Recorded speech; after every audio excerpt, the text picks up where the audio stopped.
Fala galerinha do Explica Enem, tudo bem com vocês? Aqui quem tá falando é a professora Nicole e hoje a gente vai estudar reações orgânicas no grupo de reações de substituição.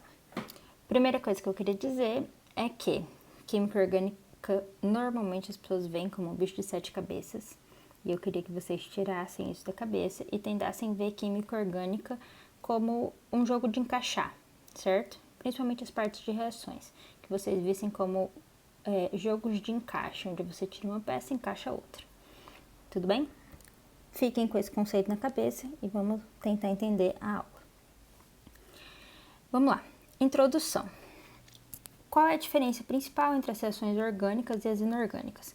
As inorgânicas, os íons estão prontos já. Você tem um mais com menos e é só eles se juntarem. E por isso elas são rápidas. E as inorgânicas são reações mais lentas. Por quê? Porque você precisa quebrar uma coisa, quebrar outra coisa, para depois juntar essas coisas. Por isso elas são reações que ocorrem de forma mais lentas, tá bom? Normalmente essas reações, elas também precisam de fatores externos para ocorrer, como temperatura, pressão, catalisador, que a gente vai ver mais para frente de acordo com cada reação. Mas são reações que elas, para elas ocorrerem, elas precisam de agentes externos, normalmente. Existem sim reações que ocorrem sem agentes externos, tá bom? A gente tem também características que influenciam conforme uma reação vai acontecer, se não vai acontecer, como ela vai acontecer, que são 4. A primeira é a energia de ligação, a segunda é o comprimento da ligação, terceiro é o ângulo formado entre as duas ligações vizinhas e quarto, a polaridade da ligação. Meu Deus, Nicole, eu preciso saber tudo isso? Não, vamos focar aqui nos que a apostila traz, que são realmente os mais importantes, que é energia de ativação, que é esse primeiro tópico, e o segundo tópico é a polaridade, tá bom? Essas duas são mais importantes. A primeira, energia de ativação, ela é uma coisa simples para você parar para pensar. O que é mais fácil, você fazer uma reação que exige pouca energia ou uma reação que exige muita energia? Uma reação que exige pouca energia. Então, quanto menor for a energia de ativação, mais rápido ela vai ocorrer, vai ser mais fácil de fazer, entende? É mais ou menos esse é o pensamento. Se você tem uma energia de ativação muito grande, ela vai ser mais lenta, porque até você chegar nessa energia de ativação, demora. E aí o segundo exemplo é quanto à polaridade. Quando as moléculas têm polaridades opostas, elas são mais fáceis de ocorrer. É a mesma coisa da ligação iônica, como são cargas opostas, elas ocorrem mais fáceis. E aqui é a mesma coisa, quando tem polaridades opostas, é mais fácil ocorrer. Mas isso são detalhes, tá? Isso não é o foco principal da nossa aula, são somente detalhes. Aqui a apostila explica como que ela vai proceder, né? É uma forma bem legal isso daqui. Eles pegam a reatividade do composto e fazem de fundo cinza, né? E o fundo verde, o resultado. E aí, como é uma reação normal, a gente tem que saber o que são os reagentes, o que são os produtos e como eles interagem. Isso a gente vai ver ao longo da aula, tá bom? Mas a apostila traz isso daqui como um padrão, que fica bem didático para entender, certo? A gente vai ver então reações de substituição. Vamos entender o que é o conceito geral dessa reação de substituição. O que é substituir? Não é trocar? Poxa, eu vou substituir tal pessoa num cargo. O que você vai fazer? Você vai trocar essa pessoa de cargo, você vai trocar essa pessoa com alguém. Então, a mesma coisa, você vai substituir átomos de uma molécula por outra, tá bom? Um exemplo aqui é a reação do CH4 com o cloro. Você vai substituir um átomo do H pelo cloro. Mesma coisa, vai vir o cloro para cá e o H para cá. Beleza? Esse é o conceito geral de uma reação de substituição. Não é tão fácil quanto parece, né? Porque se fosse fácil era só trocar um de lugar e daria certo. Não é tão assim fácil. Mas não é um bicho de 7 cabeças. Se vocês tiverem esse conceito na cabeça, que é a substituição, que é a troca, vários exercícios vocês conseguem matar, tá bom? Esse exemplo aqui, por exemplo, ele troca o átomo de hidrogênio do benzeno por um cloro, só trocou também. E é isso, apenas uma troca. Agora a gente vai para reações de substituição nos alcanos. Vamos lembrar então, o que são alcanos? Alcanos são hidrocarbonetos. Simplesmente eles têm C e H, tá bom? Reação de halogenação. A halogenação são os halogênios, lembram dele? Então, é uma reação que você coloca um halogênio. Saiu o hidrogênio, veio para cá, halogênio veio para cá. Bem tranquilo. Nitração. O que você coloca na nitração? Um átomo de nitrogênio. Então, aqui você vai tirar o H, vai colocar este composto, tá bom? Sulfonação. O que você vai colocar? Algo relacionado com o enxofre. Pra cá, pra cá. Bem tranquilo? Poxa, eu acho bem tranquilo. Vale a pena lembrar que essas reações são lentas. Por quê? Porque alcanos são, em sua maioria, pouco relativos. Eles têm pouca polarização e eles são relativamente fortes, então quebrar eles é difícil. Se é difícil, do que a gente precisa? De algum fator externo, que eu já falei para vocês, aumento de temperatura, auxílio de luz, N outras coisas. Aqui a gente tem alguns exemplos de reação, como a reação do metano, que consegue ser clorado muitas vezes até você obter um composto 100% clorado. Por exemplo, aqui o metano é CH4. Você vai tirar um H, vai colocar um cloro. Você vai tirar outro H, vai colocar 2 cloros. Você vai tirar outro H, vai colocar 4 cloros. E aqui a gente tem um tetraclorometano, tá bom? Mesma reação de sempre. Tira o H, coloca o composto que você quer pôr, tá bom? Aqui a gente tem uma explicação básica dos halogênios, que o flúor, ele é muito reativo, muito. Então, ele praticamente destrói a substância de tão reativo que ele é. Ele reage violentamente. E aí, então, o flúor, se ele destrói a substância, pra gente não é vantajoso que ele reaja. O iodo, por sua vez, ele não reage. Ele é muito estável. Então, sobra pra gente a cloração e a bromação, que está dentro da halogenação. Tá bom? Normalmente a substituição ocorre primeiro em carbono terciário. O que era um carbono terciário? Vocês lembram? Carbono que tem ligação com 3 carbonos.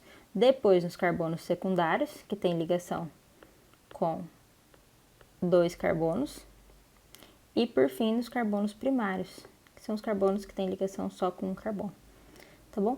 Essa ordem de reação aqui talvez é legal lembrar, porque tem umas questões que perguntam qual composto reagiria mais fácil, então são sempre os compostos que têm carbonos terciários, tá bom? Sobre os mecanismos de radicais livres. Como eu disse para vocês, na reação orgânica a gente tem que quebrar para construir, e é basicamente isso que ele mostra aqui. Ele mostra a quebra e depois a construção, e mostra que às vezes a gente precisa de alguns fatores externos, que eu já disse para vocês, que pode ser luz ultravioleta, pode ser calor, pode ser N outras coisas. Aqui ele mostra etapa por etapa de uma reação. Essa reação, que no caso é essa daqui, tá bom? Pô, sem saber etapa por etapa, o que aconteceu? Ele tirou um carbono, colocou um cloro. Então, ficou CH3, era 4, e colocou o cloro aqui, tá? Aí, o hidrogênio que estava aqui, né, veio pra cá, tá bom? Não é algo difícil. E saber o passo a passo também talvez não seja tão cobrado, mas vamos lá. Ele quebra primeiro a ligação entre os cloros, tá? Depois, o cloro fica atacante por estar quebrada essa ligação. Ataca o hidrogênio desta ligação e substitui, tá bom? Vira uma molécula substituída no final. O cloro que estava com radical livre pega o hidrogênio que ficou sobrando e vira a reação que a gente estudou aqui atrás, tá? Não tem que saber esse passo a passo, galera, de verdade. Saibam o mecanismo. É substituição, troca. Isso é bem simples, tá bom? Vamos lá, então. Agora a gente vai ter as reações de substituições nos hidrocarbonetos aromáticos, tá bom? Que são aqueles que têm anéis aromáticos. A halogenação, mesma coisa do outro, que a gente estudou nos alcanos, são com os halogênios. Nitratação, com coisas envolvendo nitrogênio. Sulfonação, envolvendo enxofre. E sempre a troca, tá bom? Aqui a gente conhece duas coisas novas, chamada alquilação de Fiedel-Crafts e acilação de Fiedel-Crafts. O que é alquilação? a alquilação, a gente vai pôr um R. O que é R? R a gente nunca viu na química, lógico que não. R é sempre... Puxa, me fugiu a palavra. É o restante da cadeia, né, na verdade. Normalmente ele é formado de carbonos e hidrogênios. Aí pode ser 1, 2, 3 carbonos. Aqui é só um exemplo que a gente pega a parte do hidrocarboneto do composto, tá bom? E a acilação, a gente pega a parte que tem o C-O e o resto da cadeia carbônica, tá bom? E aí, dessa parte, o que vocês têm que lembrar? Dessas coisas diferentes, que a alquilação pega a cadeia carbônica e a acilação pega do C-O para trás, tá bom? E o que sobra sempre vai ser os compostos que estão do lado, nos dois casos aqui o cloro, mas poderia ser o bromo, tá bom? E aí vocês têm que saber esse mecanismo de troca. Sulfonação, nitratação, alquilação, acilação. Aqui a nossa apostila traz uma parte sobre o mecanismo de substituição eletrofílica. Eletrófila. Quase que não sai a palavra. Gente, de verdade, não acho que tem que saber. Acho algo muito complexo para ser gravado e não acho que vá cair na prova. O que esse mecanismo explica? Como que o catalisador influencia. Todo mundo sabe que catalisador é quebrado ao longo da reação e é reconstruído no final da reação. Esse mecanismo explica passo a passo de como o reagente é quebrado e como ele age e como ele é recomposto, tá bom? Não acho que seja importante e não tenho tempo hábil para explicar isso na aula. Prefiro dar importância para outras coisas, tá bom? E aí vamos seguir a aula. Eu vou explicando para vocês o que eu acho que é mais importante. Vamos lá, galera, para a parte que realmente importa. Antes a gente estava aprendendo como é que simplesmente substituía em qualquer lugar do anel aromático. Agora a gente vai ver a influência de um grupo que já está presente no anel. Entendeu? A gente não vai mais poder substituir em qualquer lugar, agora vai ter um lugar específico. E aí é que tá o difícil, que a gente vai ter que decorar o que cada grupo influencia, tá bom? Mas, para sorte de vocês, a gente só tem dois grupos. Um grupo que facilita e outro grupo que dificulta. O grupo que facilita, a gente chama ele de ativante. E o grupo que dificulta, a gente chama de desativante. Até aqui, mara. O grupo que ativa, manda para orto e para. E o grupo que desativa, manda para meta. Meu Deus, o que é orto, meta, para? São as posições em relação ao radical, tá bom? Aqui a gente tem o anel aromático e a gente tem esse radical que eu coloquei de exemplo. Quem tá perto dele é sempre orto. Depois do orto vem os metas e depois do meta vem o para, que sempre só tem um, tá bom? Como você decorou, Nicole? Repetindo. Orto, meta, para, orto, meta, para, orto, meta, para, orto, meta, para. Decora, repetindo, tá bom? Outra coisa que precisa decorar é saber quem são os ativantes e quem são os desativantes. Aí ferrou, meus amigos. Tem que decorar mesmo quem são os ativantes, tem que decorar mesmo quem são os desativantes. Como que a gente vai saber? Olha essa anotação minha aqui, vocês ignoram. Como que a gente vai saber quem são os desativantes e quem são os ativantes? Decorando, mas também lembrando que, normalmente, quem tem dupla, tripla ou dativa é desativante e que os hidrocarbonetos são sempre ativantes, tá bom? Cara, sabendo disso, vocês estão, assim, bem informados da parte de substituição, tá bom? Essa é a parte mais importante da aula. Decorem. Aqui eu vou dar um exemplo para vocês de reação. Por exemplo, a trinitração do tolueno, que forma o famoso TNT, trinitrotolueno. O que acontece? A gente tem o anel aromático e temos o CH3. O CH3, ele é que grupo? Ativante ou desativante? Como eu disse para vocês, todo hidrocarboneto é ativante. Se é ativante, ativante manda para quem? Orto para, orto para, orto para. Então, orto para. Tudo bem?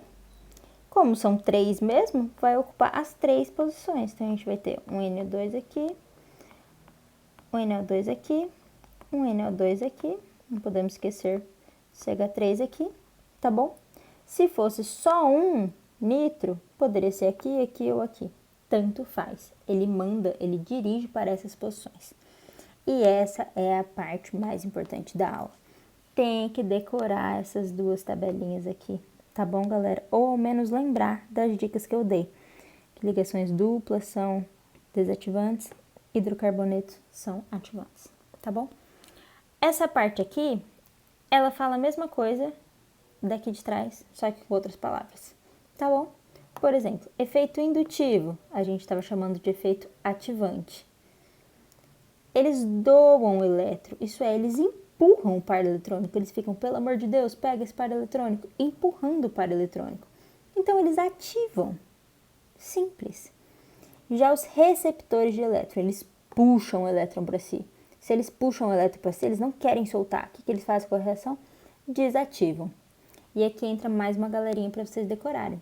Ativante, CH3 ou outro grupo de hidrocarboneto, que eu já tinha falado para vocês que ativante era hidrocarboneto. E desativante são flúor, cloro, bromo, iodo, entre outros. Tá bom? Mais uma coisinha para que vocês colocarem na lista aqui. Essa é a real, tá? Essa é a realidade, que é mais uma coisa para vocês colocarem na lista aqui. Não deixa de ser a mesma coisa. Tanto é que até fala que agindo como, atuando como. Decorem isso daqui e acrescentem essa galera na lista, tá bom? Esses são os exercícios considerados mais difíceis de substituição, galera, tá bom? Vocês podem ver que não é difícil. Aqui a gente já vai então direto para esse ponto, tá? Aqui ele dá até um resuminho, olha para vocês, efeito indutivo e ressonante, doa elétrons, se doa elétrons, ativa a ligação, vai para ortopara, efeito indutivo e ressonante, receptor de elétron, ele pega o elétron para ele, se ele pega o elétron para ele, ele desativa a reação, meta dirigente, tá bom? Ah, outra coisa, quando tiver dois, tiver tanto o ativante quanto o desativante, quem ganha é quem tem o efeito mais intenso, no caso é quem tá mais para esse lado, tá bom? Vai ganhar. Então, se você tiver no mesmo anel aromático esse daqui e este daqui, quem vai ganhar vai ser o ativante, tá bom? Só a título de curiosidade mesmo. Vamos lá, para as reações fora do anel benzênico. Gente, presta atenção. E agora? Agora você pode reagir tanto aqui no CH3 quanto no anel. Onde você vai escolher? Ferrou. Tem que decorar. Com catalisador, reage no anel benzênico. Sem catalisador, reage no radical. Gente, vamos pensar fácil.